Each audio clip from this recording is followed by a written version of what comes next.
Hey guys, welcome back. In this video, I'm going to show you what are editor grid lines.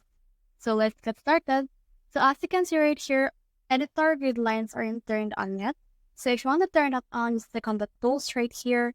Then in here, you can see the grid lines here. So if you turn it off, those grid lines will disappear.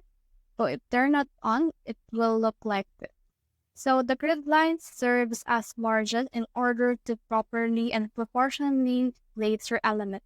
So in here, you can see the actual body, and then in here, you can see the margin for this one as well as this right here. So it also serves as margin for the header as well as the footer right here on the bottom. So on the bottom, we have also this footer as well as this one right here. So this serves as actual tool to proportionally put all of your elements as well as mind the size and grid. So for example, you want to change the location of this specific thing.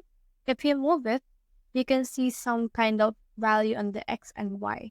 So those grid lines serves as marker in order to properly put in your actual text. So if you also try to put your text on the middle, you can also see a pink grid line. So that will guide you on the middle line of your actual Wix website. So that's the whole process. I hope this video helped you to know what are editor grid lines. If you have found this video helpful, simply leave a like below, subscribe because it helps me reach more people. Listen.